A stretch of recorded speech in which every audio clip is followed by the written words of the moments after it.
Good evening, ladies and gentlemen. Welcome to the Goethe Institute. My name is Detlef Gericke Schönhagen. I'm the director of the Goethe Institute in Boston. I'm very happy that we have this conference here today. Usually we have art-related programs in electronic music, in contemporary film, in contemporary theater, and new music from Germany. And today we have a human issue-related conference and talk. And I had the luck to be in Brandeis University, where it started in the afternoon, and I can say when I left Brandeis University, I was so enriched. I have learned so many new things, so I wish you that you have the same experience tonight. I'm sure it will be like this. So I want to say thank you to our cooperating partners at Family Brandeis University, to Anne Miller from the Consul General of France, and to Wolf Schütte, our Consul General of Germany, who is very supporting in the whole conference. And yeah, I wish you a wonderful evening, interesting and enriching. And I look forward to Wolf Schütte.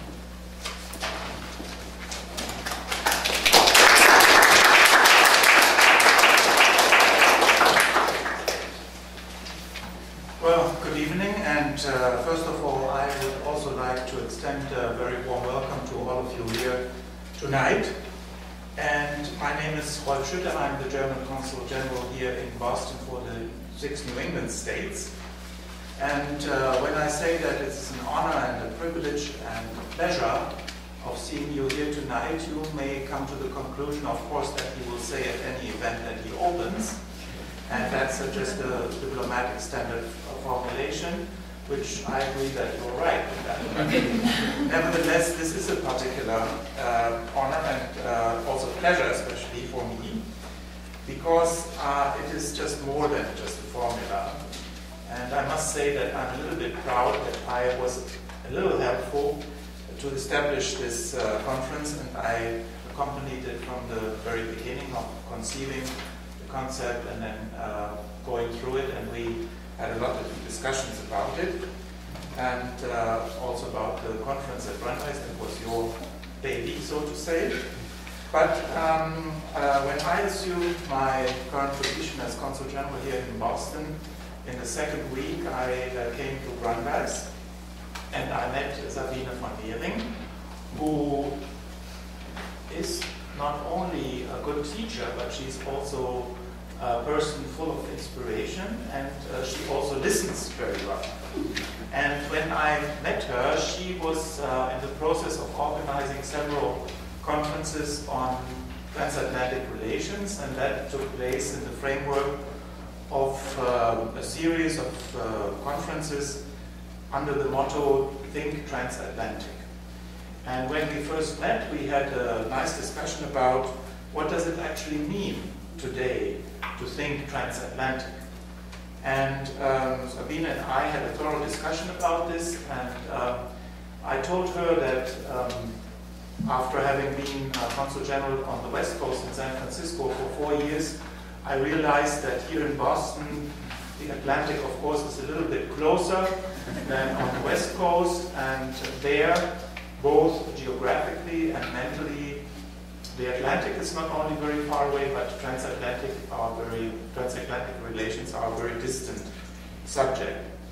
So when we talk about these transatlantic relations today, I said my opinion is that, of course, we cannot talk anymore about the area of the Cold War, when security issues, foreign policy issues were of paramount importance in that.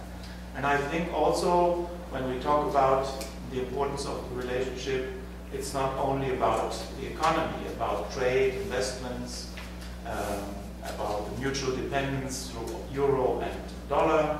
That's very important. But I said to her what I think and what my observation is, that when we want to look at what the transatlantic relationship means today, we should look at other issues like environment, like climate protection, climate change and renewable energies, for example, but we should also look at social issues.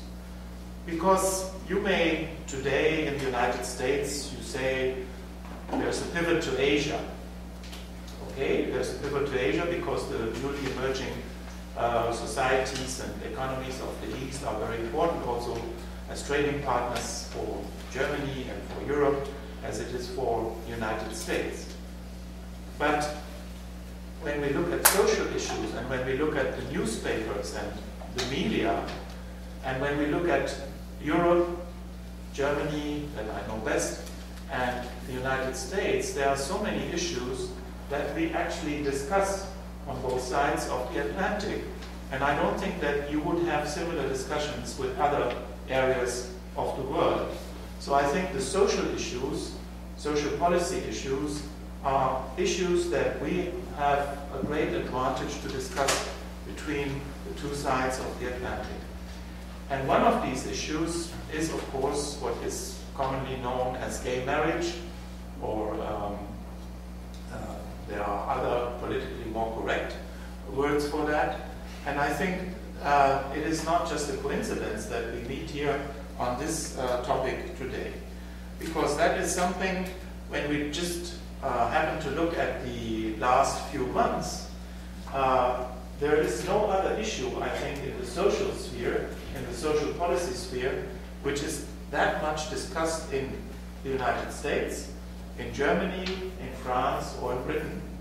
And it's not only an issue for social groups, for people that are affected, but it's also an issue for politicians and especially for our courts. And that is not only the case here in the United States, but it's equally so in Germany. So not only because of my personal attachment to this issue, I'm very happy that I am able to invite you tonight for this reception and for this final stage of the conference. And I hope that, and I'm sure, that we will be all very much rewarded by the insight of experts from both sides of the Atlantic. And I wish all of us a very interesting and informative evening. Thank you.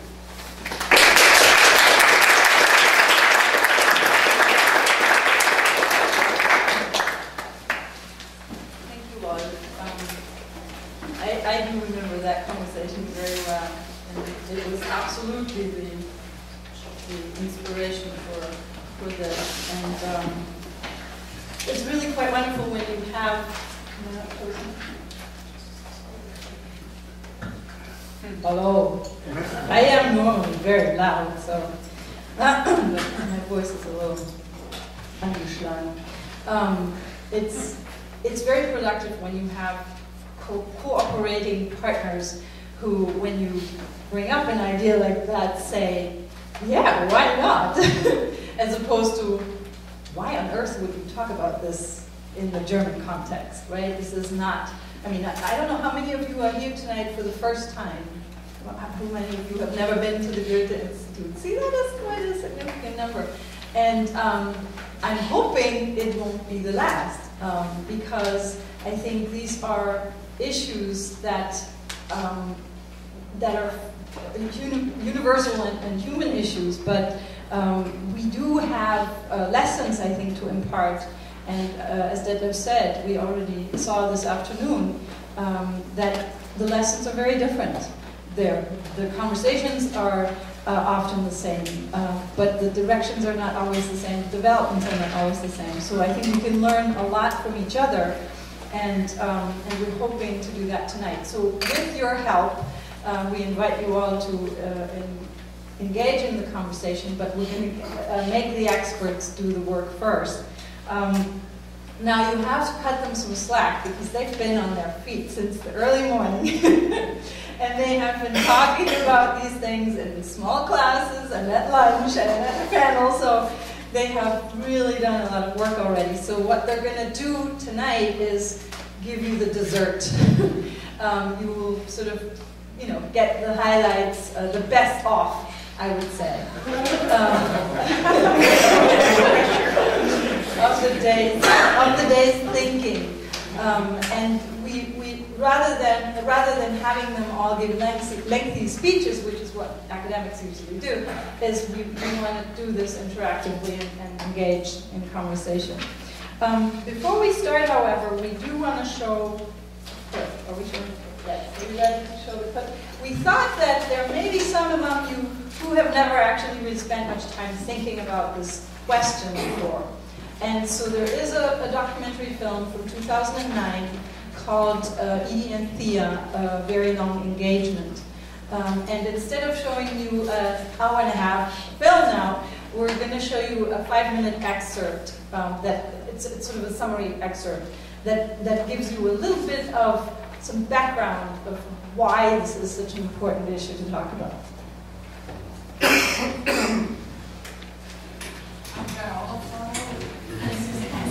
The documentary filmmaking team that brought us the Brandon Tina story in 1998 now explores the meaning of the word marriage with the film Edie and Thea, A Very Long Engagement. This tender double portrait received a 6-minute standing ovation when it premiered at the Frameline Film Festival. Flowers? No, Venice? Venice, yes. Oh God, this is one miserable person. And you're not so happy either. Good. I think I'll look at this picture for an hour while everybody has lunch. We met Edie and Thea through Brendan Fay, who runs Civil Marriage Trails, which is an organization that helps gay and lesbian couples go to Canada to get married. He was simply determined. He had just arranged our marriage. That is to say, he introduced us to the judge, and they were just going to interview us as a favor to Brendan. Those ladies, they really grow on you. Once you meet them, it's really hard to, there was no way we're not going to do something about them. It was easy to talk to them, but as we worked with them, we really did fall in love with this couple fell in love with that couple. So it was so easy. We stopped being self-conscious in any way, and so that we were just telling our friends about our life.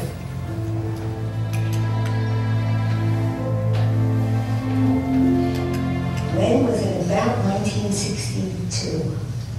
I suddenly couldn't take it anymore, and I called an old friend of mine, a very good friend, and I said, if you know where the lesbians go, please take me.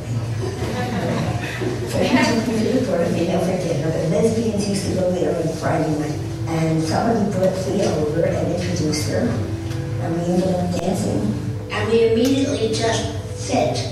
Our bodies fit.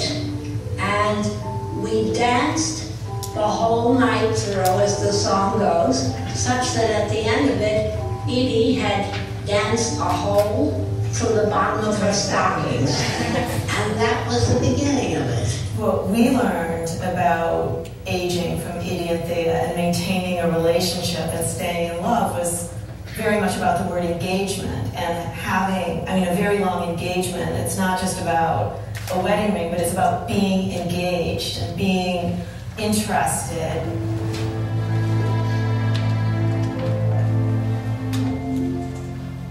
I always wanted to get married, and well, Thea is the one who proposed.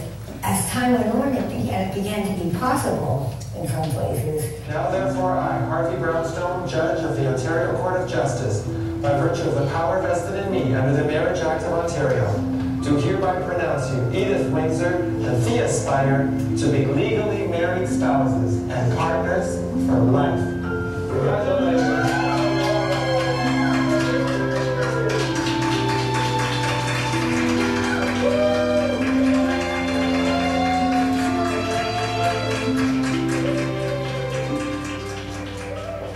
This is a film that needs to be seen by people who are putting themselves on that pedestal and being against gay marriage.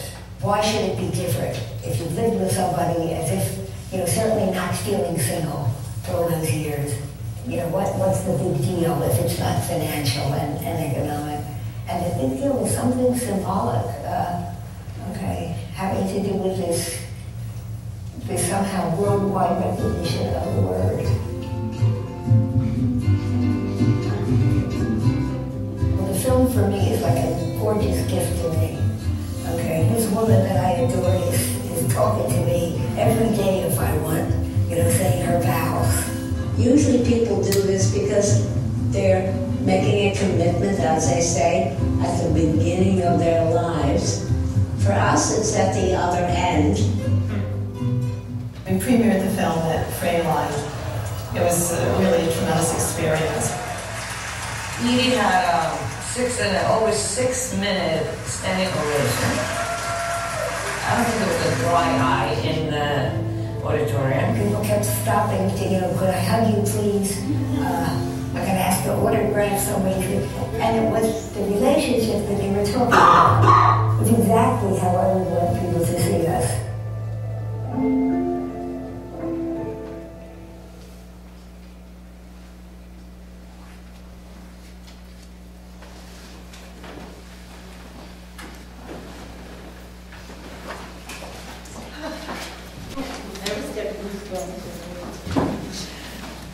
So, we thought that this would be a good moment to begin with our American expert to say a few words about the American situation, and this may be the most familiar to you as well, but Nancy Cott is here from Harvard, who is a historian who has been researching gay marriage and has been involved in a number of the legal challenges in recent years. And so we're going to just give you a few moments from each speaker so that you can have, points of departure for questions to ask. So, Nancy, why don't you start us off? Thank you, and thank you all for coming. Let me say that the showing of that film is, of course, very moving, but it's also extremely timely because it is Edie Windsor's case that was heard before the U.S. Supreme Court last week when her partner, who was already in a life-threatening illness at that point when the film was done, when her partner died and left Edie her estate. The estate was taxed at the federal level because the Defense of Marriage Act, so-called, prevents marriages from being recognized by federal law, including federal and state law. So it's very timely. I am going to be a little rebellious and not actually make the kind of comment you described, which seemed to be kind of impossible. However, as you've been told, we 5 or 6 have been talking to one another, have heard various points people have made earlier in the day. And so I wanted to make 3 comments, or really throw 3 questions out to my co-panelists. I don't know whether it'll be all right for people to respond before each person gets their 5 minutes. But let me just introduce these and we can get back to them, or maybe I'm hoping some people would respond now. One of the things that came out in this discussion, because much of the presentations were about France and Germany, is that there really has been what seems a cultural difference in the opposition to fully licensing couples of the same sex to marry in the U.S. from in France, particularly, but Germany also. And that is that in the U.S., in most states, couples of the same sex or single people have been able to adopt children for a long time. And those same states that would allow adoption did not want to register or allow same-sex couples to be recognized as, certainly not as a marriage, and often not as a civil union. Whereas in Europe, it seems that the prejudice is the other way, that it's the coupling is okay, or gets somewhere legally, but it's the descent, or as it's usually referred to, filiation, the creation of a family line, lineage, from this same-sex couple that has been balked at and is the stopping point. And I thought it would be interesting to discuss why there is that difference, which is not absolute, but it does seem quite striking. And then that also leads me to think that we, while, especially led by David, we've been really shown how much convergence and learning, one state, one nation learning from another, has happened in this very rapid move toward legalizing same-sex unions in many countries. There's been a lot of seeming imitation or learning from another country. Yet there really are significant state differences when you get down to the details, and so I thought we might talk about that a bit more. But then there are two other things that I think also, I mean, they're interesting as general questions, and they're also interesting in light of potential nations' differences, cultural as well as legal differences. And one is, what is the relationship between the progress of same-sex unions and the state of marriage between men and women, between a man and a woman in the given country? Because certainly there's a lot of lament and alarm in this country about the lower rate of marriage for heterosexual couples. I always sort of hesitate to call it that, because who knows if a man and a woman who marry are actually heterosexual. It's serious. It's different. There have been a lot of gay and lesbian people who have married someone of the opposite sex in the past years, and I assume it still goes on. But at any rate, the rate is lower. And then the other thing in the U.S., and I don't know at all if this is true in any European countries, or Canada for that matter, that there is a real class or wealth differential between those groups in the population who do marry and those who don't. In my socioeconomic bracket of education and earning, like 80% of adults are married, whereas among poor populations and certain ethnic groups, 40% of adults are married. And this striking correlation that marriage has become, you might say, a class privilege, has been developing very sharply over the past 20, 30 years. So I wonder if that is true in Europe. I never hear it discussed in European countries. But that also brings me to another question which we really didn't get to, and that is about the meanings of marriage. I talked this afternoon only about marriage as a legal matter, because that is the way marriage definitions and the question of eligibility to marry is defined at the legal level. But there's legal marriage and legal marriage requirements or obligations, and then there's the whole religious sphere of understanding of marriage, which is enormously influential in what gets done in the law, but we haven't really confronted it. And then also, what I'm in some ways more interested in hearing other people talk about is cultural valuations of marriage, which it connects, I think, to the other question I brought up about man-woman marriage, and just what kind of goods are attached by people to marriage. Why does one want to marry, or what does it mean you've achieved when you do marry? I was talking to a friend of mine the other day who's she just turned 40. She's also an academic, very successful scientist. In fact, she's not married. And she said about her friends, and including maybe mainly academics, she's of Indian birth, South Asian Indian. She said, getting married is the achievement. It shows you're a success. You have to be married to be a success. Otherwise, you just haven't really made it. You're a kind of misfit.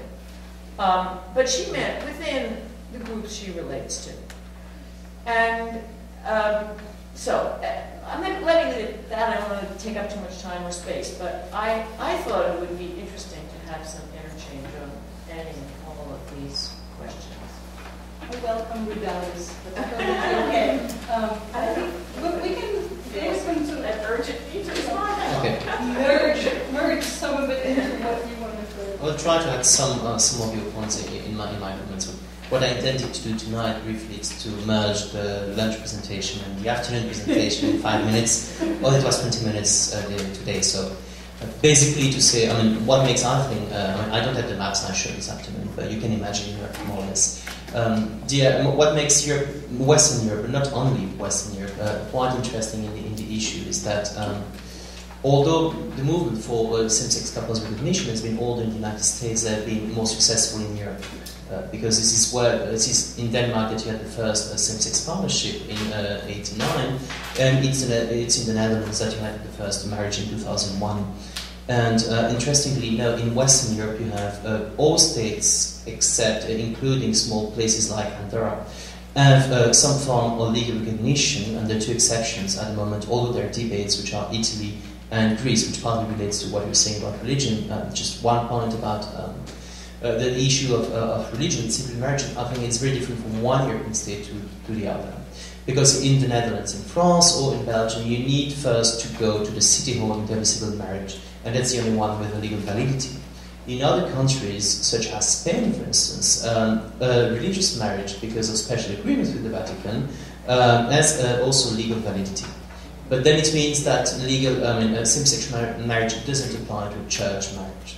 So if you want to have a same-sex marriage, you have to go to the city hall, or you have to go sometimes to some kind of court to be recognized by the state. So that's an important difference. And actually, the debate today in the UK is very interesting to compare the debates in the UK and in France. Because France, as my colleague will explain to you certainly, it's mostly what she was saying about filiation. It's about who can be a parent, basically, and who can reproduce. So the two issues which are at stake in France. And in the UK, the issue was not at all, that was not an issue. That was really the question of religious freedom.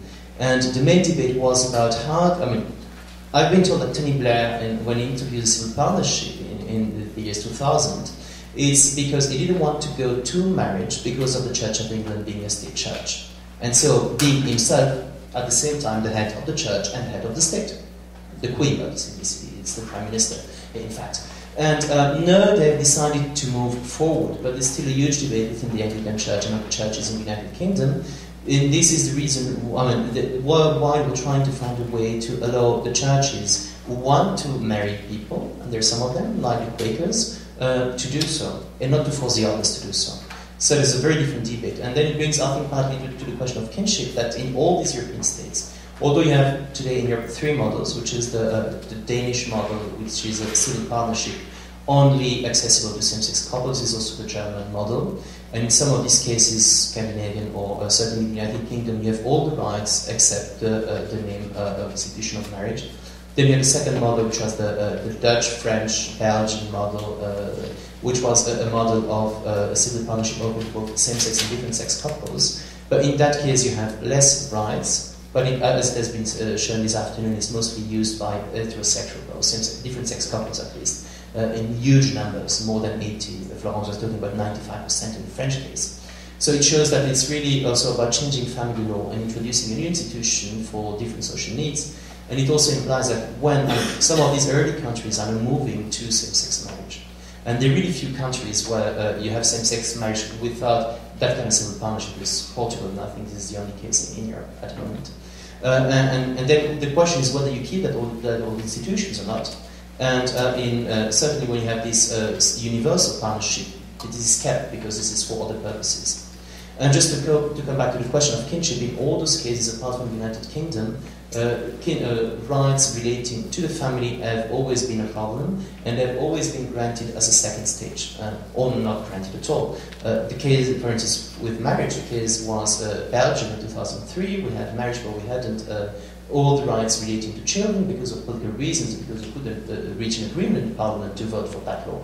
So we had all the family rights in 2006. And the other case, which is like this, is Portugal, where you have marriage without all the rights relating to the family. So it's a specific kind of marriage. And I'm sure, and I will end with that, the French president probably would like something like this, because it will solve most of his problems at the moment. Apart from the euro. Can I just clarify something, and maybe any of you can answer? That means in this... Oh, thanks. In this lesser model of a partnership without all these rights, it means that a couple, whether it's a man and woman or two men or two women, they have certain rights about property transmission, presumably estates, hospitals. But if they have children, they have no rights over those children. Those children don't get their name, don't get anything. It depends. Unless it's biological children. So actually you have to adopt the children of your spouse in that kind of situation. Now, I was also astonished by a statistic that Laurence mentioned that 95% of these civil partnerships in France are undertaken by man-woman couples. why do couples do that rather than marry? And maybe it's cheaper. I mean, that's always one answer. Like there's fewer bureaucracy hurdles. But what? There must be people analyzing this. Yes. There is a sociologist, Wilfred who did study, in fact, the reason why people sign the PACS, since it's the name of the registered partnership in France. Yes. And in fact, even for same-sex couples, reasons can be very different. For some same-sex couple, yes, the PACS is a substitute for marriage because they don't have the right to marry. But for some of them, even though marriage did exist, they wouldn't marry. They prefer the PACS because it's an alternative to marriage. And for some straight couples too. In fact, they want a kind of engagement, but not with all the symbolic of marriage, not with all the constraints of marriage. So they chose partnership as a real choice. So it really represents a rebellion against the institution of marriage? Yes, but it was also a solution to... really interesting. But, you know, as I said before, in the 70s, to demand gay marriage would have been totally absurd. Most feminists, most gay and lesbian activists thought that marriage was a patriarchal institution, and the image of marriage has changed, that's true. But at the same time, if you look at the statistics in France, yes, the number of marriages is on the decline. There are small rates in 2012.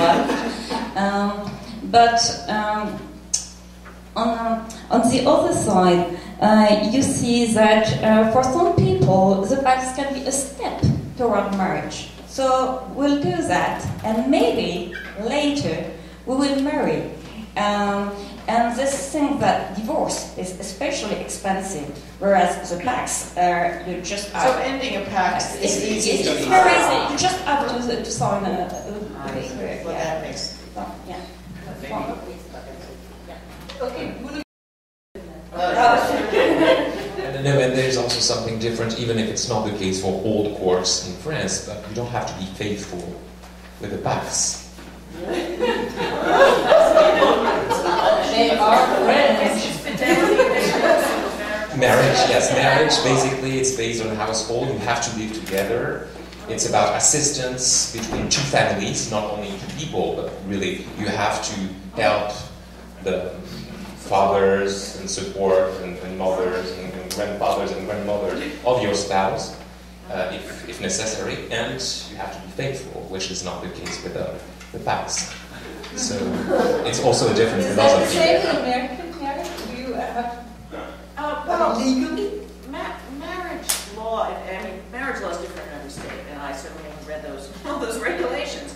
But the fact that adultery is a crime, and was a crime in every state, it certainly suggests that yes, you are supposed to be faithful in marriage. However, adultery laws are not enforced, certainly not by the state. They are only, and most legislators don't have the political courage to say, let's strike this from the books.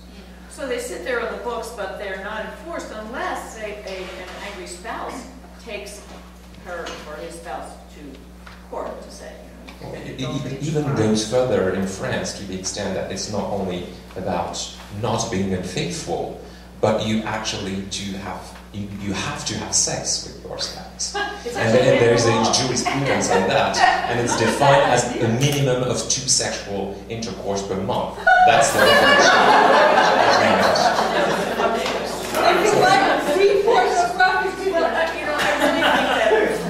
Of course, only in a situation of conflict, these kind of things would be brought. Yes, right. But I think there's really the Catholic basis of French understanding of marriage. And the fact is that in American law, a long time ago, back in the 19th century, there were husbands who would sue for divorce because their wives wouldn't have sex with them. Who would sue for divorce because their wives wouldn't have sex with them. And the court said, There's no necessity of that. And, you know, maybe it's cruel to her. Maybe it's painful for her.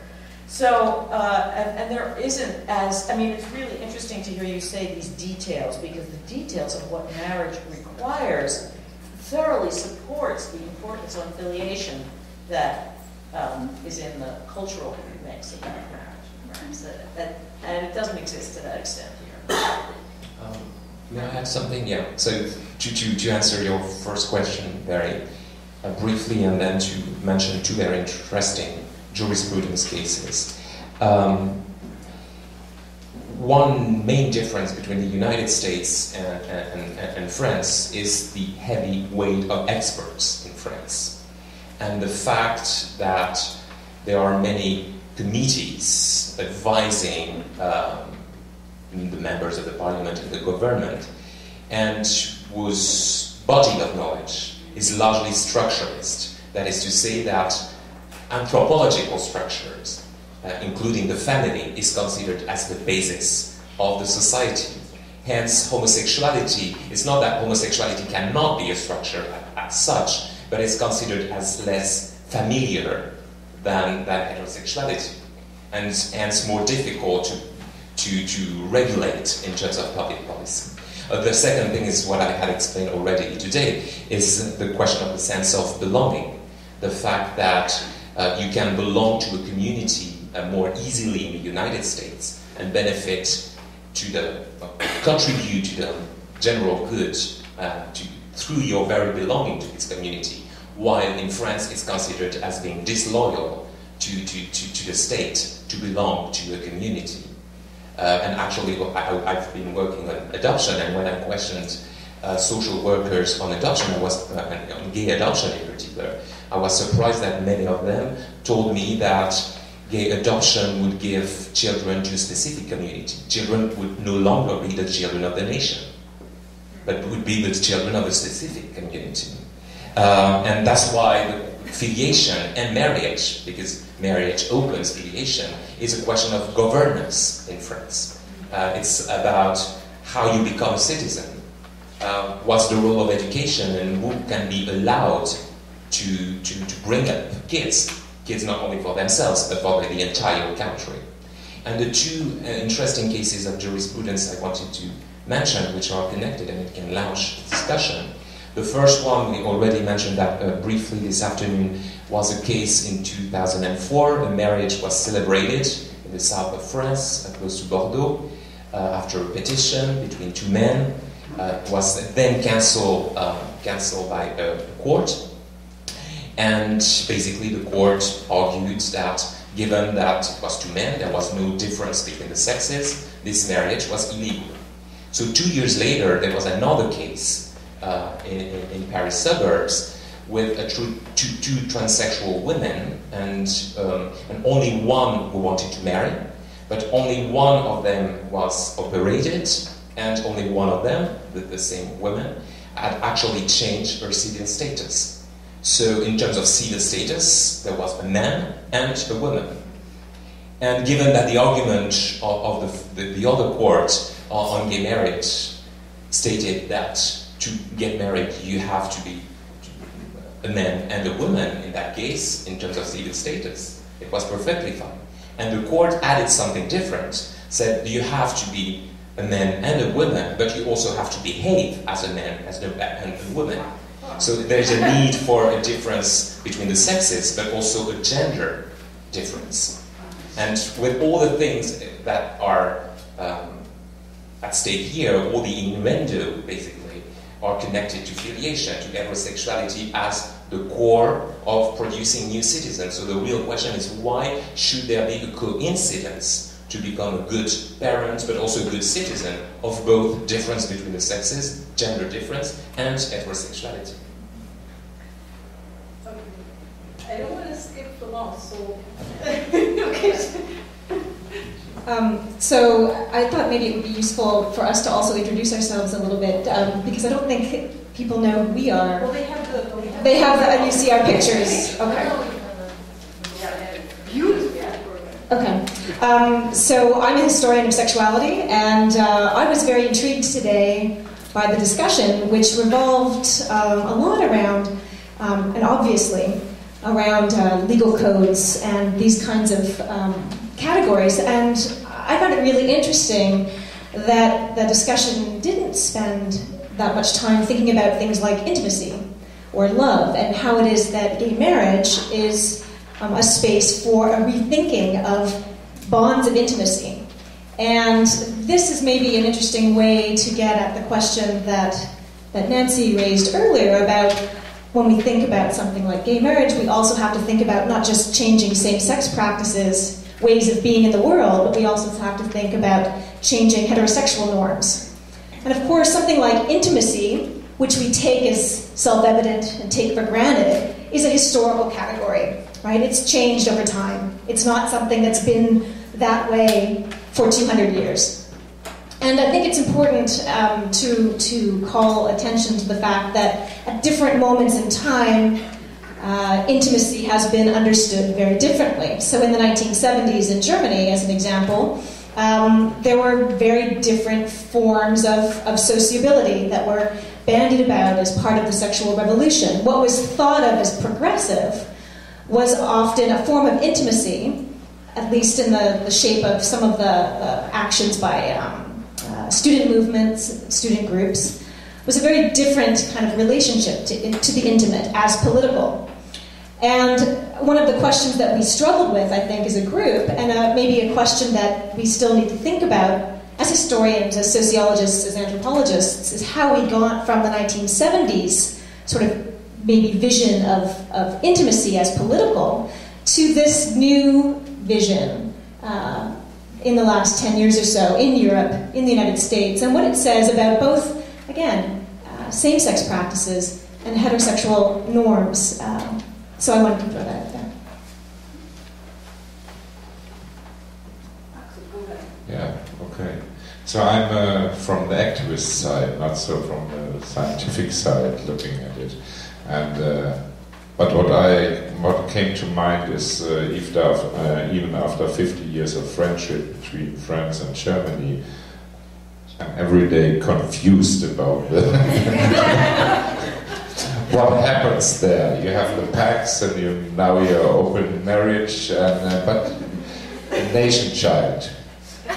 If we Germans would talk about this child as a nation child, this would be very difficult. Really, it would be very difficult. So perhaps from that way we have another way to come this. It is not the right way, as I said this morning. We are taking a detour for 12 years from our registered partnership, which started in 2001, until the opening of marriage, which we will have perhaps at the end of the year, or perhaps in 4 years, we don't know.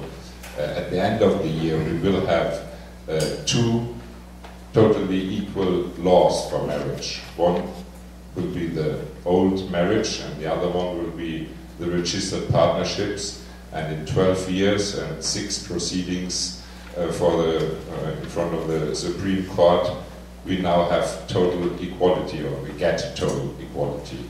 So the question is, will we in the end have only one law for marriage, or perhaps we will have to add different traffic lights for homosexuals and for heterosexuals. So I don't know what will happen. But what is the difference between marriage and scene of marriage and registered partnerships? In the statistics, there are more divorces in marriage than in registered partnerships in Germany. Clear, we have only a small number of registered partnerships. And in the documentation or the studies about rainbow families and the children which raised in rainbow families, we had a study in 2007, a Bavarian study, a very conservative study, and there came out children raised in same-sex couples or by same-sex couples have a slight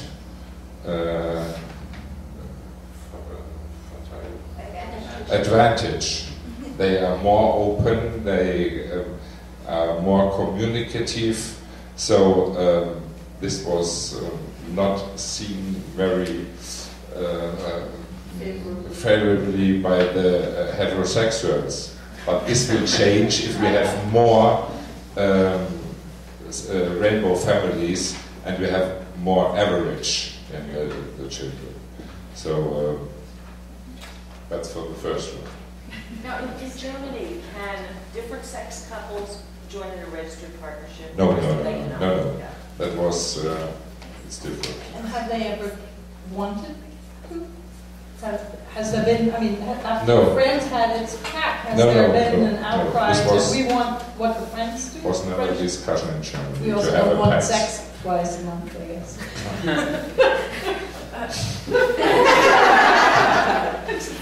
It's for friends. I thought friends, but this is what David wants. The mic just crossed the Rhine, which is what David said this afternoon is that it was also a very pragmatic approach. Civil unions. The context of civil unions is completely different than the context of marriage, which is about the symbolic recognition by the state.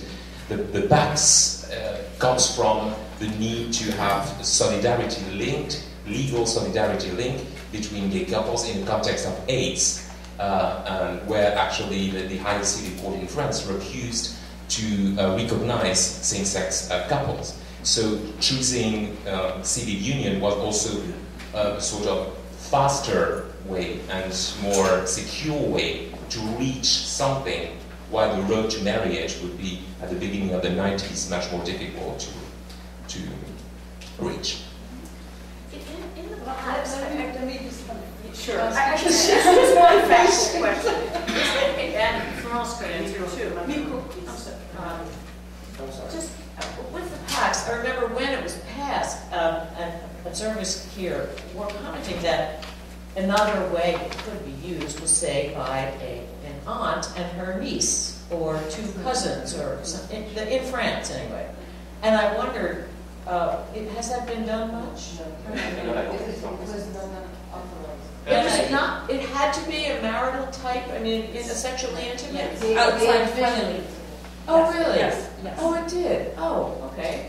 To my knowledge, Belgium is the only place where it's possible. But I don't know what Belgium. Oh. I'm not sure it has been used. I have no idea, but it's legally possible. Maybe France finally did decide not to do it. Oh, okay. Thank you. Yes. I just wanted to answer Nancy about the question of convergences between countries. Because what you said about the context in France with AIDS, of course, and the demands from couples to be recognized because they wanted to take care of their partner, or they had problems with taxation, health insurance, and so on. You had that in other countries, of course. So that was a similar context. Not at the time of the Pax, though. The Pax was quite early. Yeah, no, the problem is in France, the debate began, in fact, at the end of the 1980s. Yeah. Yes, so at the time, the expression was very important. And among the actors that introduced the question of same-sex union, you had liberationist movement from the 70s, but you had also non-profit organization who defended the rights of people with HIV, like Ed or ACT UP, who thought that the claim for a same-sex union would be a step toward this recognition. But as Bruno and David said, there was a strategic issue.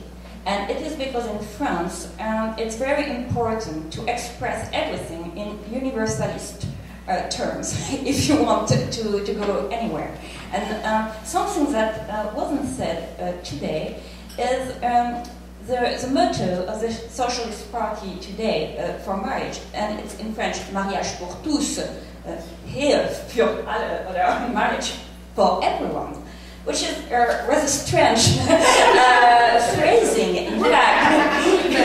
Yes, and it's double-faced, because some opponents, of course, said, yes, I will marry my cat today, and so on, and everybody I think it's in England, Jeremy Irons says something about a father marrying his son, or I don't know what. But, yes, but at the same time, it was a way to say, yes, we're in the case of justice, equality, and it's not the demand of a community, and it's not identity politics, which is also very important. We're not copying the American model, which would be absolutely dreadful. So, yes, in fact, and it's an evolution from the 1990s, of course. In fact, yes, marriage is the true Republican system. Mariage pour tous, yes, everyone can be for this institution. So, yes, there was a transformation of rhetorics from the 1990s until today. And it's rather striking, I think, that queer and radical associations like ACT UP in France are in favor of gay marriage, which is not the case everywhere. So there's not this queer opposition against gay marriage in France, or it's rather a small group. I want to ask a quick question and maybe also open the floor for more questions. I don't want to stop you if you had a response. Yes, the surprising thing is the coalition between the conservatives and queer activists, the modern conservatives and queer activists. So modern conservatives says marriage is a very traditional thing. So if we get the same-sex couples to marry, we take them over to the tradition side. And we have the queer activists who fight against gay marriage or opening for marriage in Germany, who say this is destroying of gay and lesbian identity. So they both say the same thing, but with different things. And David Cameron, who we talked about this afternoon, who says, I am a conservative, and this is the point why I'm for gay marriage. It's tradition, it's conservative, and I'm a conservative, so and on the other hand, you have the word. Look at it. Now the heterosexuals have won. Can I just cut you off? But I do have to cut you off. Who are you cutting off first? Me or David? I grabbed the microphone. Well, this is so interesting because, of course, one of the other questions that we talked about, I think in the hallway on the way down the stairs, was about what it means to open up marriage and what it means about how we value marriage as a society, right? So the more people are allowed to marry, does that then suddenly suggest that marriage perhaps is no longer the kind of burning issue for how we organize our lives? And I was thinking a lot about how when we think about analytical categories, if we take examples from labor, when women have struggled so long in order to get into certain professions, the moment the professions open up for them, suddenly those professions don't have the same meaning any longer. I think of something like social work, which used to be a male bastion, and then when women entered into the ranks, it suddenly falls in terms of status. The same would be for maybe medicine. And I wonder if this gets at maybe, again, one of the questions that Nancy asked at the very beginning, which is about what it means about how people are structuring their lives, and if marriage is, in fact, less of an issue for more people. And it's at this moment that it's suddenly becoming more open. And so how do we think about what it means over the long haul? I had some answer to Nancy's point, but I will keep them for the debate. But I wanted to intervene about the question of civil partnership being strategic, and I think it's a bit more complex, because for some reason it was strategic, for some people. But for others, it was really a rejection of marriage. And what was said before, the question is really about why everyone has to put in that model. And then the other thing is, I think, about republicanism. I think it was not really strategic. If you talk to most French activists, they really believe in that. And I would like to add, having said that it's not only about that I think that all rights need to be universal in France, but I think that there is no such a thing as a French exception in most of this debate. I would say probably French wouldn't like me saying that France is really in an average. It's really an average European state in that matter. And what's happening in France, which is what's happening in most of European countries, and the question of what Nancy was asking is really about how common trends are received in different societies, but it's really an answer to a common phenomenon which is happening in all Western Europe and in this country as well. Thank you. All right, let's give them a hand.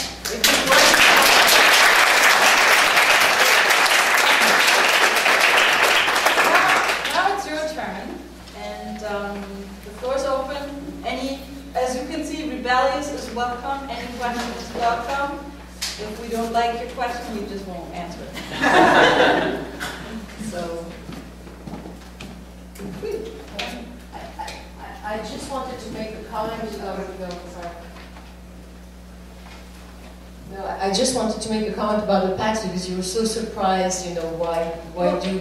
And what is really interesting, the reason why I remember the PACs was for everybody is exactly for the same reason we are using mariage pour tous today. In French, we cannot answer to a specific lobby. We have to be universalist. So the PACs was originally a marriage for gay people. Of course, we wouldn't say it. So we said it's for everybody, and maybe even for two brothers and two sisters, but finally we didn't go for it. But that was the plan. It shouldn't be a tool for a specific public. And I think that it was a huge surprise to realize that actually straight people used it a lot. I think nobody expected it. I think the reason why it was universal was just not to say it's just for gay people. But the surprise was huge, but it's true that in French there was a big rejection of marriage. People, especially in educated classes, I would say, have kids before they marry. Here in America, it's the reverse. Yeah. You have kids when you are in poor neighborhoods and you're not married. But unmarried mothers in France, I'm exaggerating a little, but you have a lot people who live in couples who are not married. They first have a child, they see if it works, and maybe they will get married someday, but not sure. And now that the PACS exists, I'm sorry, it was not a question, but just a comment. Just a statistic, we know 95% of the PACs are heterosexual. How many are those of the total, like in terms of marriage and PACs? What's the relationship? Did you say that? It's like 205,000. So it's sort of even? Yes, almost even. We've got statistics for 2012 for marriage, and there were 241,000 marriages celebrated, and there were about 205,000 pacts signed. So it's almost the same. I just wanted to add something about children, and it's true that in France now more than half children are born outside marriage, which is not the case in Germany, I think. And also, all children or first children?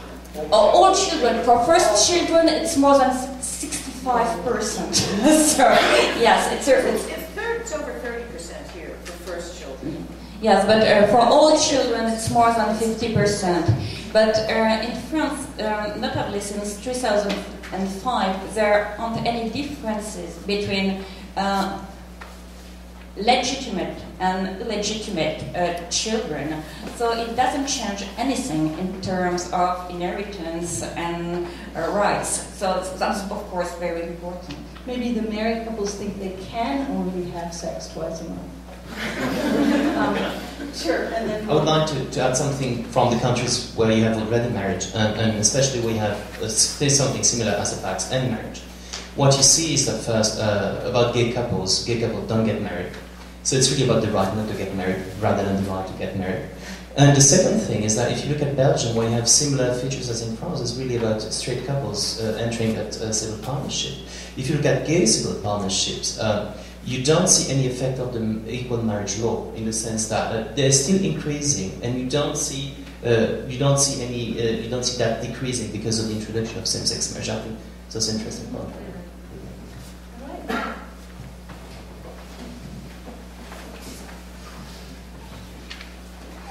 First of all, it's fascinating to hear about the different positioning of the family, I guess, between Germany and France.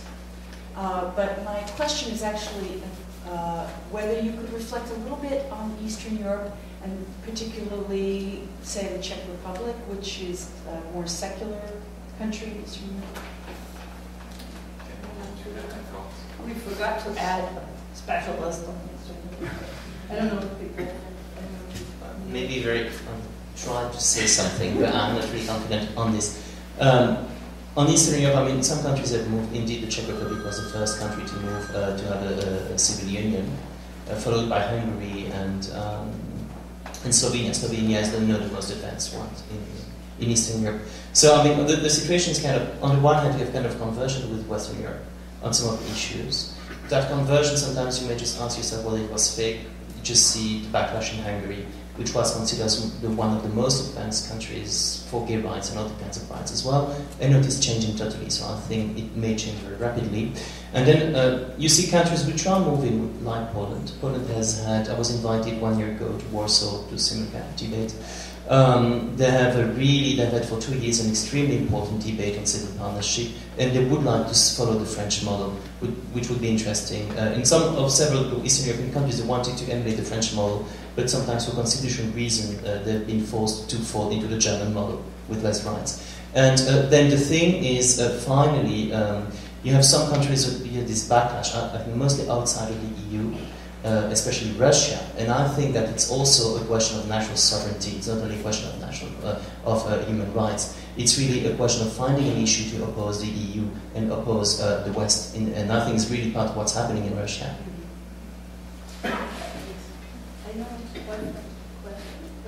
Oh, you have.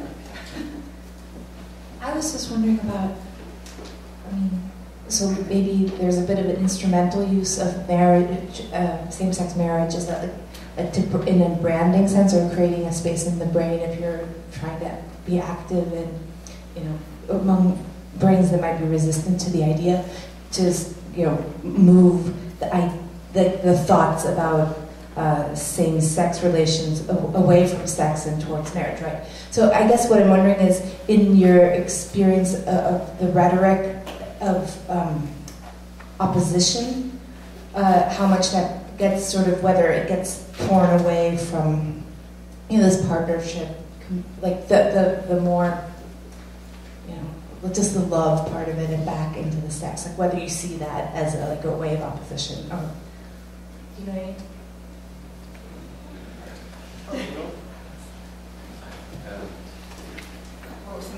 No, well, it clearly plays a role with regard to marriage as such. I mean, the fact that homosexuals or opponents to gay marriage are overly represented as overly sexual.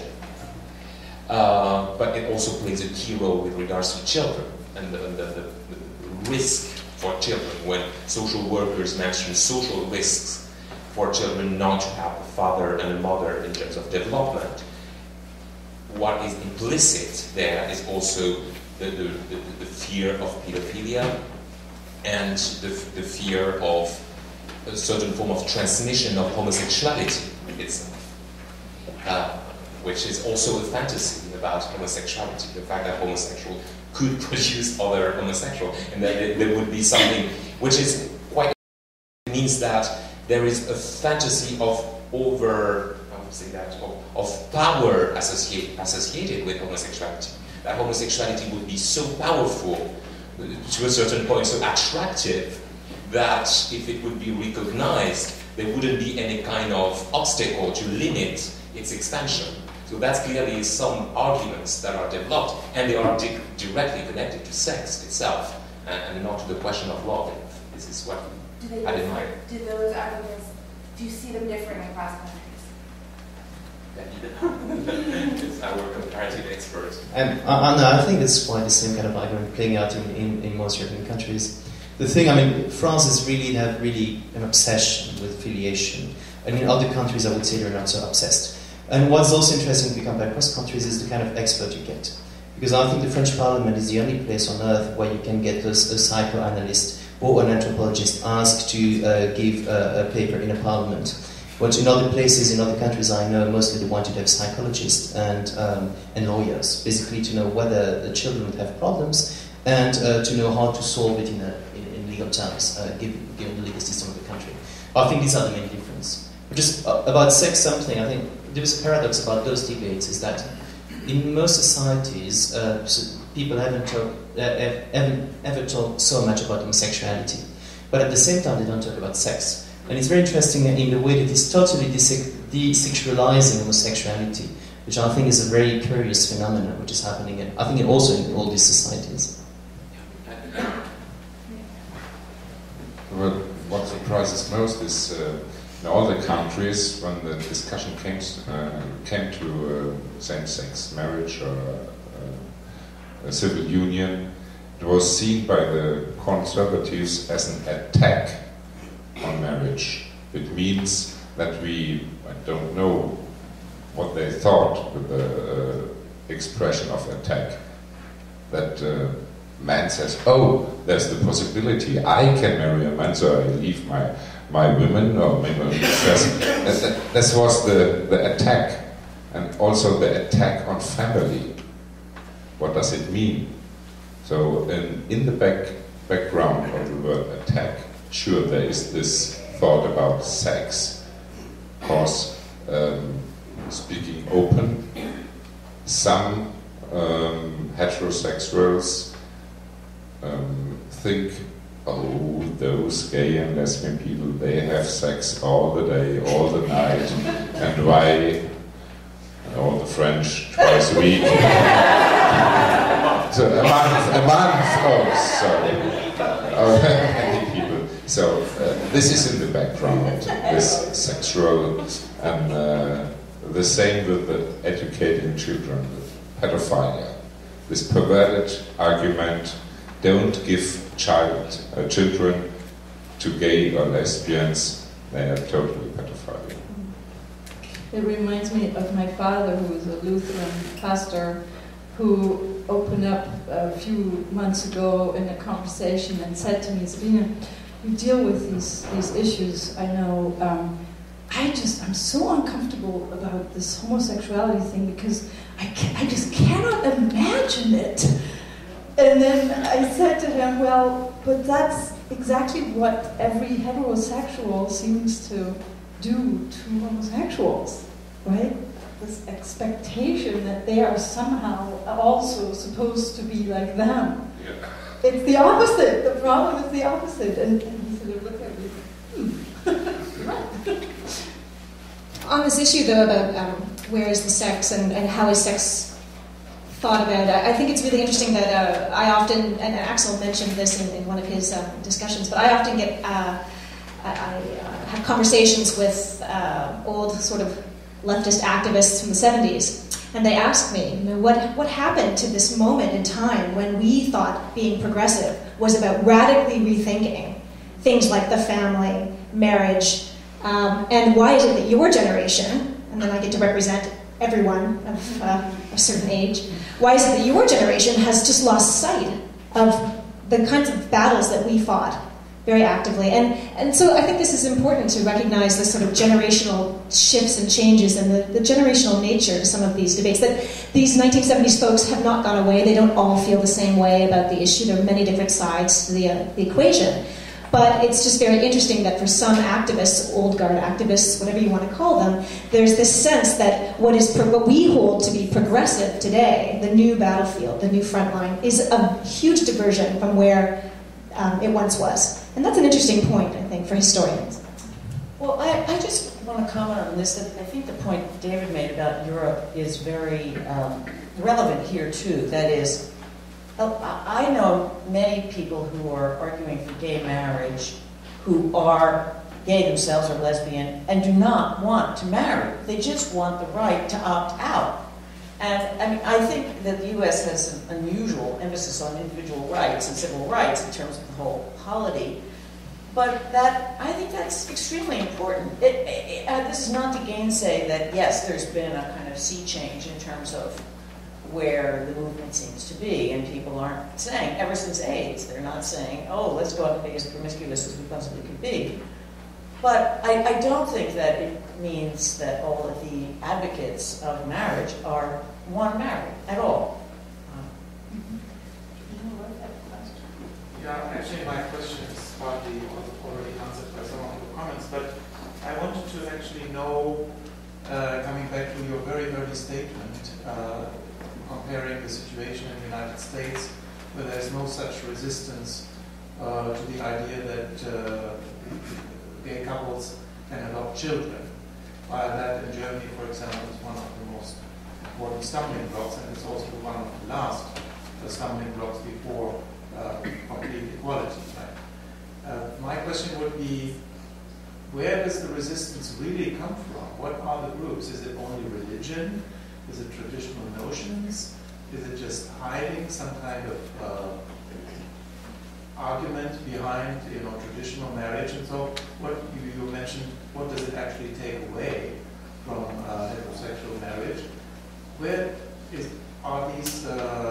Let's say the resistance is there in all the countries. But my question would be, in a comparative sense, do you think that resistance comes from the same forces? Is it always religion, for example?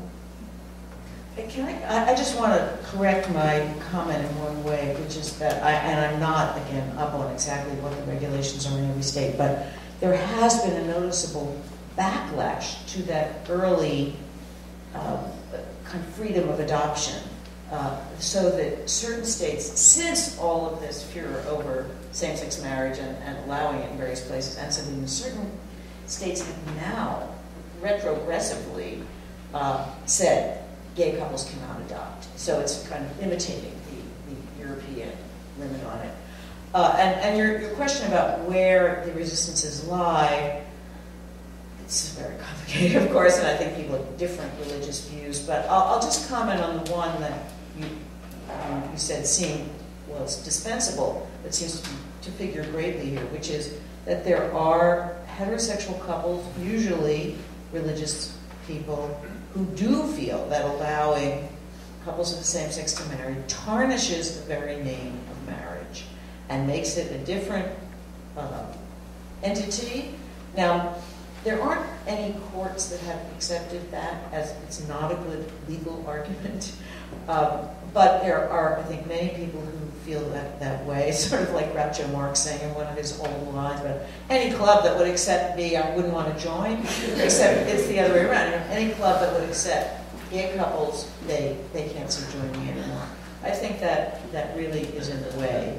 And the question of why there's been more freedom of adoption in the U.S., I don't know, this is a complicated cultural thing, and I think it has a lot to do with certainly as compared to France, and I don't know about Germany, but I think it's very true about Germany, where citizenship and nativity were completely linked, unlike France, where supposedly you come and you live in France, or you're born on the soil, you become a citizen, which is what the U.S. has as its tradition. But I do think that the polyglot nature of the U.S., its multi-religions, its immigrant traditions, mean that the making of families has always been thought to be very possibly a kind of patchwork.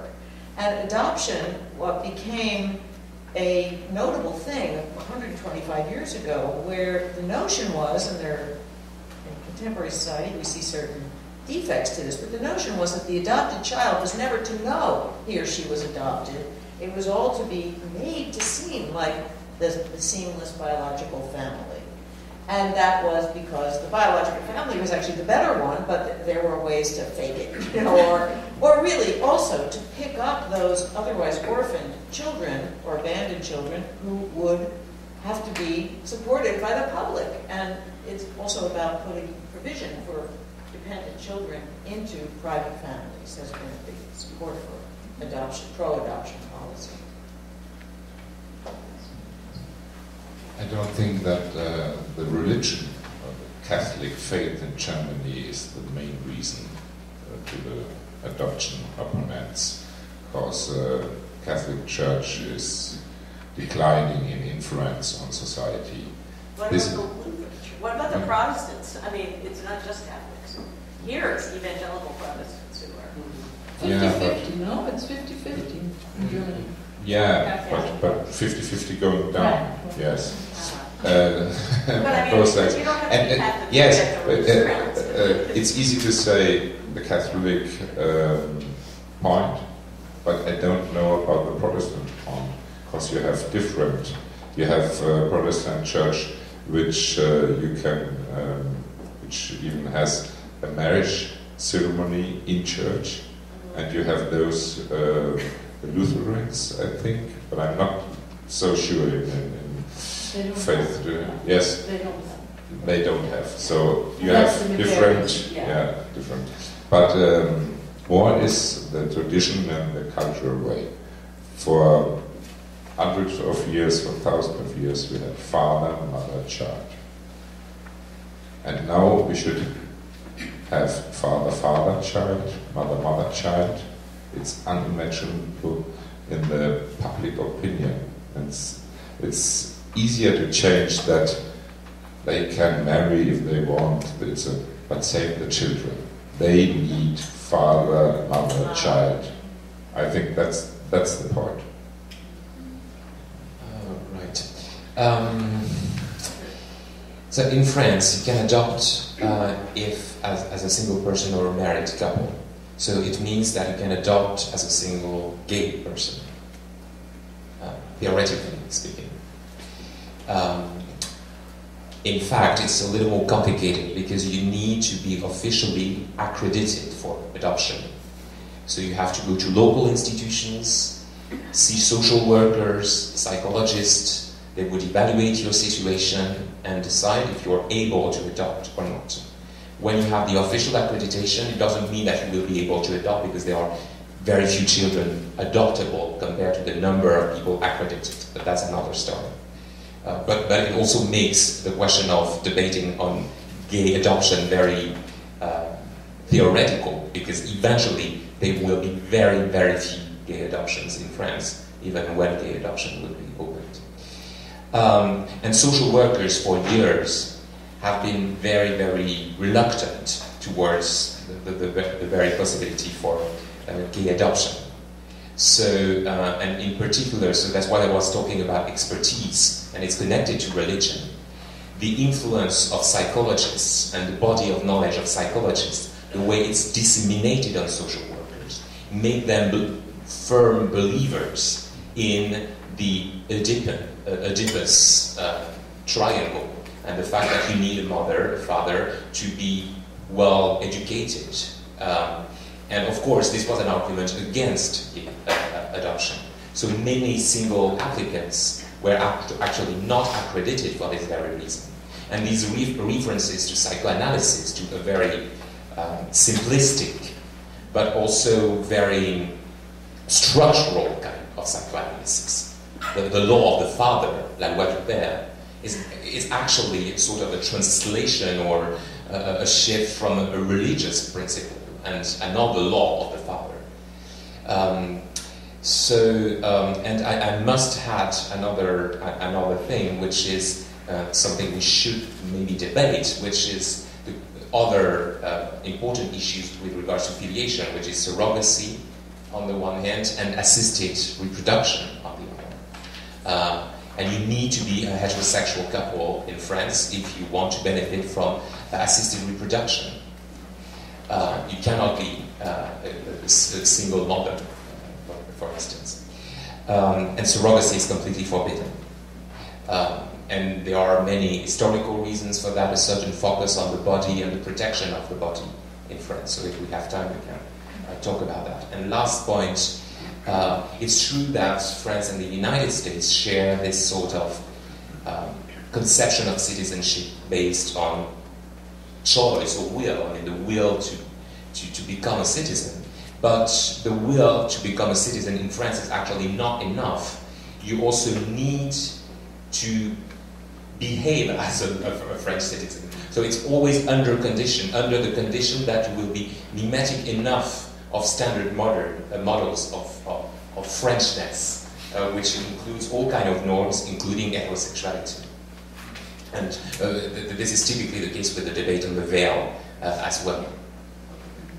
I'm gonna interrupt this and change pace a little bit because I know that there is a reception out there with some good stuff.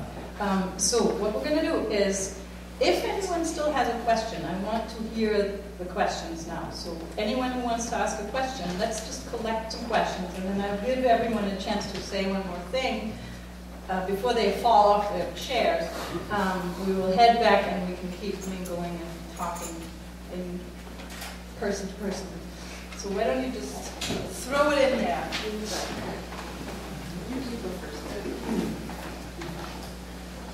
I am interested in what the status of gay marriage is in Italy, particularly considering the cultural and social influence of the Catholic Church in that country.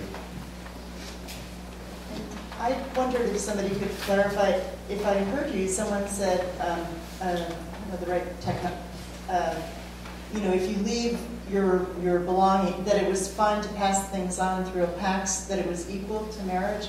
And I have friends who are marrying because they want to be able to properly leave things to one another or to their children. So can you clarify if that really is, if there's no difference between them or if there is?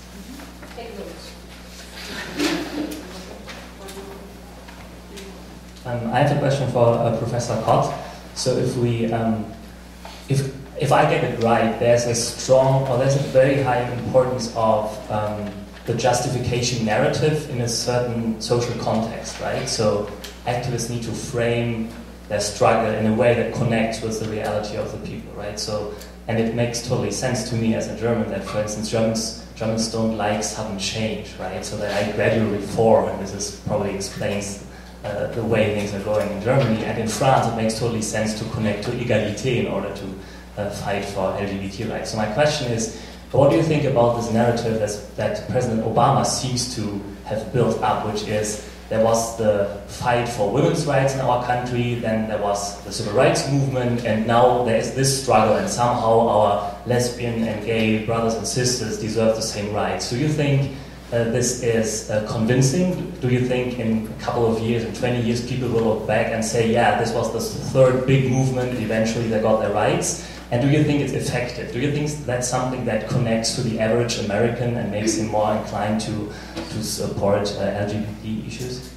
Okay. You can pick which one you want to answer. You have more questions? Yes. There's a hand here. Thank you. I just want to also hear more about what you were saying, Bruno, about the relation of the state to the body, or this thing. This one.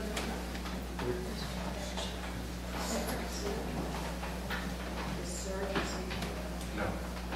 I'm kind of curious, is Germany the leading country of the world as far as gay rights? And if so, are there just certain limits that they're working with adoption? And do you think that if they are the leading country as far as gay rights, that they're closer to gay marriage coming into effect someday? Is there any country that is more prominent as getting us closer to gay marriage?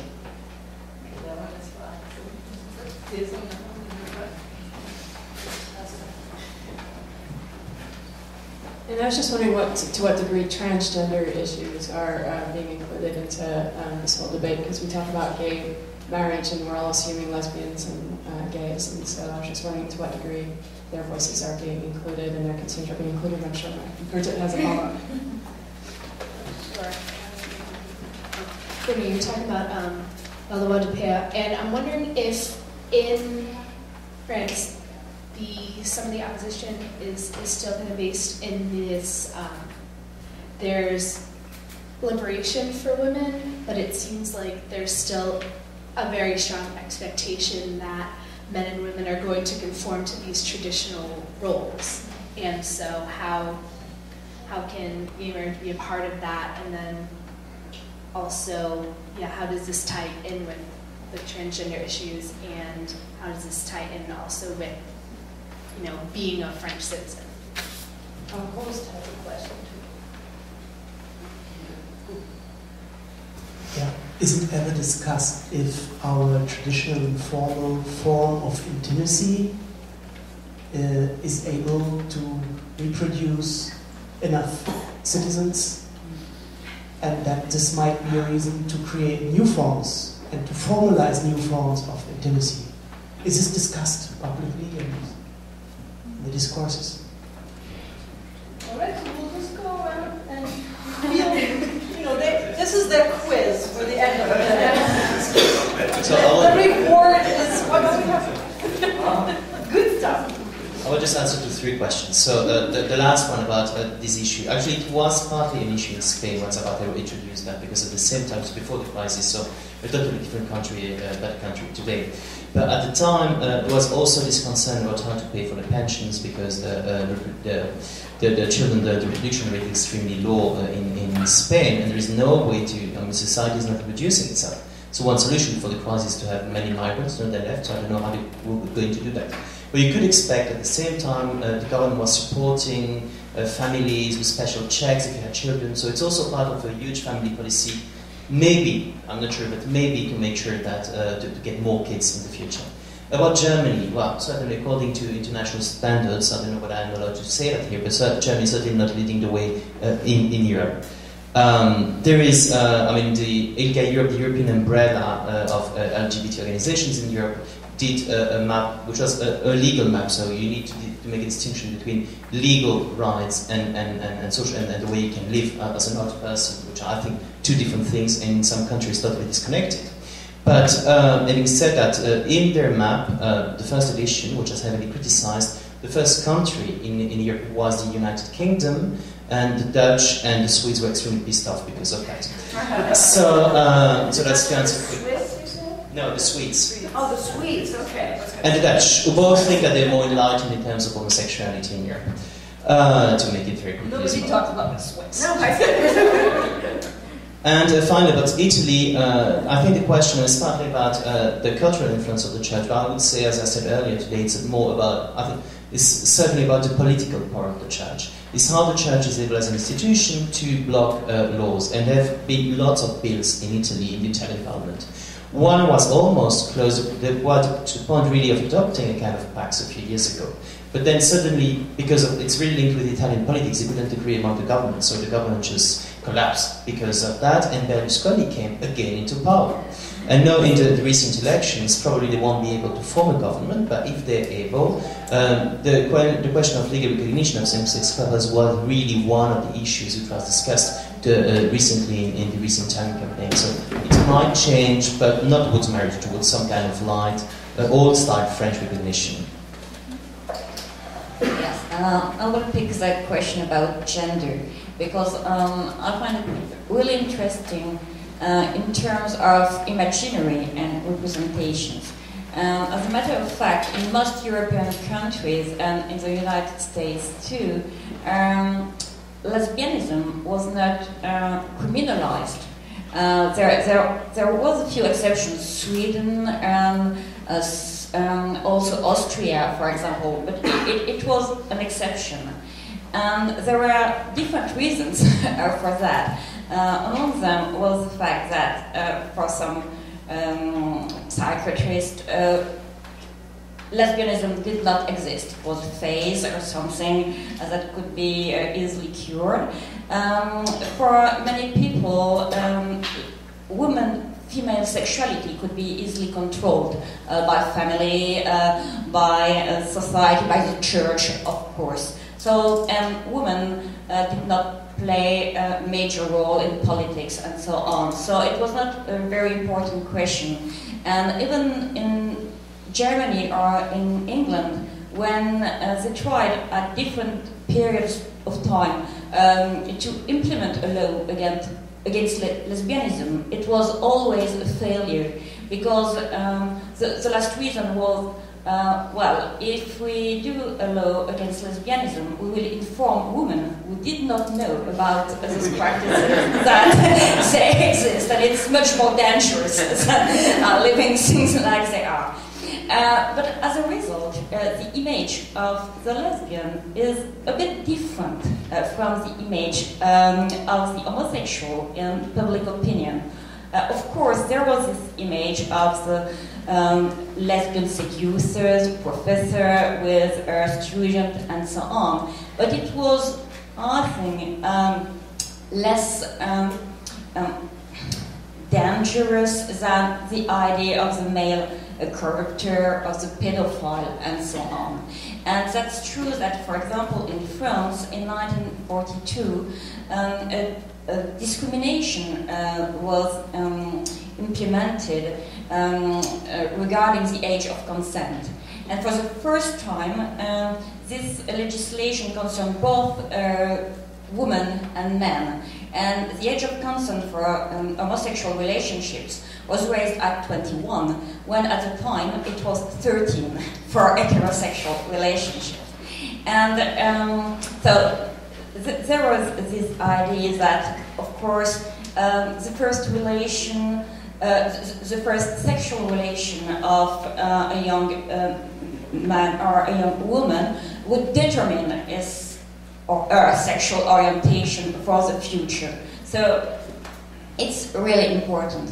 But in the 1990s, when in France emerged the first debate on same-sex union, what was for me really interesting was that in the press or in TV shows and so on, all the people who were invited to speak about their family, they were women, because it seems that it would be less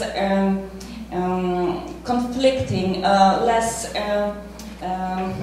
threatening for public opinions. Because, of course, yes, there were lesbians, but there were women, so there will be good mothers. So, yeah, so there is this whole imaginary. So, and it's only now that you see really male couples on French TV speaking about their children or their couples and so on, because it was too sexualized and too dangerous. So it's beginning to change, but I think at the same time, since the issue around insemination, surrogacy and so on is so controversial, and women are of course at stake here, the position of men and women is more or less the same today, which was not the case before. I will try to answer the most complicated question first, which is the question of the body. And for answering the question, we have to go back to the 80s, actually, which is a time of economic crisis, which is a moment when the National Front, the extreme right, was emerging in the political arena with a discourse focusing on a sane social body by analogy with the actual body, with all discourses on people having AIDS who should have been put outside of the society and to protect the society from them. And it's also a moment of the celebration of the French Revolution. So a moment when France was trying to think about its identity with all kinds of representations of the body of the citizen, the soldier who changed the face of France in 1789, but also Marianne, the woman, the symbol of France, with the breast, the parents, so both someone fighting for France but also nurturing its citizens. So you had at that time a huge focus on the question of the body. Actually, I may advise you to read a great book by an American anthropologist, Paul Rabinoff, who wrote a book titled French DNA, which is about an interesting intellectual exchange between two labs in the United States and in France who were working on DNA, and how French people and the French government had to back up from this exchange because they were afraid that the secret of French DNA, the nature, the French nature, would be revealed to the Americans. So this focus was on the body was completely embodied, I should say, by the Committee on Bioethics, which framed the law on bioethics of 1994, which stated that you could only benefit from assisted reproduction if you were in a situation of medical infertility. So you first had to be potentially fertile as a heterosexual couple to then benefit from an insemination, for instance, or and it impacted adoption afterwards, because this representation of the fertile body as the origin of the family were then used also in other spheres, including social workers, as I mentioned earlier. So that's a brief picture, but it might give you some ideas, and I will be a little much quicker on the two other points. The feminist dimension, it's interesting that with marriage in France, when you have children, the children can have the name of the father, the mother, or both named together. And so the law decided that the Bill of Law, which is now debated in the Parliament, at first applied the same kind of system to same-sex couples. But it's no longer the case. So that was the first version of the text debated at the National Assembly, but the one debated in the Senate right now no longer mentions that. So basically, the situation is the following. If the parents choose to give to the children, it's still possible. But if they don't choose, it's still the father's name that will be prominent. So it's interesting to see how reluctant the Socialist Party is now, not only on the issue of gay marriage, and we could talk about that with the reception later, but also in terms of feminist agenda. And last, I'm a strong advocate of a reform of civil status with regards to marriage. One question that was not raised is, do we actually need sex mentioned in civil registry? I mean, that would solve not only the question of gay or heterosexual marriage, but also simplify the life of transsexuals and transgender people. So you see, the rhyme, we don't even need now to cross the lines. Well, even when David answered it, I'm sorry to tell you that we are a leading nation in car construction, but not a leading nation in equal rights for homosexuals. Though we are, as I said, we're taking a detour from registered partnership to open marriage since 12 years, and this is through political blockade from the Conservative Party. And we just had it while we drove here. The president of our Supreme Court gave a little hint to the Conservative Party and said, well, in July we'll have another decision, and you shouldn't imagine that it is another decision as the last one. We are going to decide for equality. And even that didn't change the mind of Chancellor Merkel and the government to come ahead and to open marriage or to give equal rights. So there is a strong ideological blockade in the moment, and this blockade will be solved through the Supreme Court, but not through politics. And the second question, yes, we are a dying nation, the German. We have not enough children. I think they have plans about 2060. We are only 30 million in man. The French come over the Rhine and take us over. This is, I think, this is a too great task for homosexuals that we should now save our nation as well. Perhaps we try, but I don't know if we can. We could also do German together. Okay, yes. That's the reason why you eat at least twice a week. Yeah. I think the question was originally for Nancy about framing devices and the way that the appeal to, say, civil rights discourse and feminist organizing and how important that set of tropes is to understanding maybe the current situation in the United States. I wanted to pick up on that and put it into the German context for the importance of thinking in the long term about how social change happens and how sometimes it's mobilized around certain memories and how those memories are passed down. And especially in Germany, it's relevant to think about the guise of Magnus Hirschfeld, who was seen very, and is still seen in the guise of two foundations that bear his name to this day, that are organizing actively, both in terms of historical production, historical works, to try to understand the nature of persecution under the Nazis and afterwards, but also sort of rubber meets the road activist acts. Hirschfeld was somebody who was very active in the late 19th century already around the issue of decriminalizing paragraph 175, so decriminalizing homosexuality. His efforts were continued in the 1920s. He was very close to repealing homosexuality. Of course, he didn't act alone, but he did use the guise of science, of respect for self-determination, and he was also one of the first to actually do research into transsexuality, into transgenderism as a way of thinking about equality rights, demystifying difference in the name of science.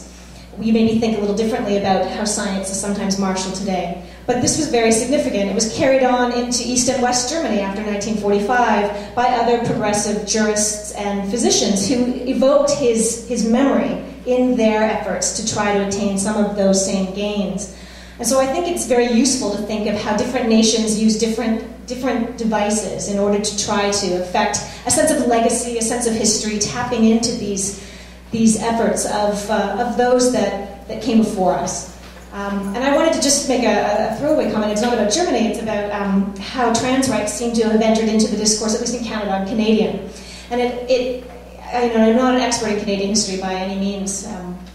But what I found really interesting about how trans issues came to the fore, not as much through sort of the gay marriage debates, but in fact, in the last 6 months, where we actually see legislation passed to protect gender expression and gender identity, but it hasn't come through this earlier action of gay marriage. It required a separate form of legislation that ignited a huge moral panic and was very revealing and interesting in all sorts of ways, perhaps suggesting that trans issues are the human rights issue of the 21st century. Just to follow up about trans issues, they haven't in the United States at all been integrated into the discourses on gay marriage, either by opponents or proponents or courts, certainly, although it is a becoming issue, and it's an issue not only for young people who might decide to be that they're transgender or transsexual, and then want to marry someone either who appears to be the same sex or a different sex, but also people who have been married as a different sex couple and then one of them changes sex. I remember a very moving and very sensible op-ed in the New York Times a number of years ago titled, "Is My Marriage Gay?" And it was by a person who had, as a woman, married a man and then had changed her sex. The couple remained very loving and remained married, but she lived in a state, or they lived in a state where same-sex couples couldn't be married. They were married, though. So they're incredible wrinkles that there are individual court cases around this, but no discourse that really links the marriage issue with trans issues, which is much more complicated, as I agree. And then just a quick answer to the question about Obama's rhetoric. Obama is, of course, rather a latecomer to this advocacy, and I think it was both politically shrewd of him and very acceptable to, although surprising, to put the fight for gay and lesbian rights in that lineage. After all, gay liberation started at the height of Black Power and during the women's movement in 1969. Well, I guess it wasn't quite the height of Black Power, but you know what I mean. So they're, as social movements, these movements for emancipation from old constraints share a temporal similarity. And Obama just didn't come into the game until marriage was on the agenda somehow. But I don't think he meant it to persuade people, because it's not, well, it's only persuasive within the U.S. focus on individual rights of every person to be the way they are. So it is, but I think that lineage is not going to persuade a conservative opponent of gay rights or gay identity to transfer. And as you probably know, there was, among conservative African Americans, particularly African American pastors, there's been huge resentment at the analogy that gay and lesbian marriage advocates have drawn between the constraints of marital bars against blacks marrying whites and the constraints on gay people for marrying, that many conservative blacks see this as really a travesty to make that analogy. All right, thank you all. I think we are toasted for toasts. No, we're ready for toast. I wanted to say we're not the first in terms of liberties, but we are. I am very proud that we're having this conversation at the Goethe Institute, and I think it is a very positive sign. I want us to thank our panelists who have been on their feet since 3 hours.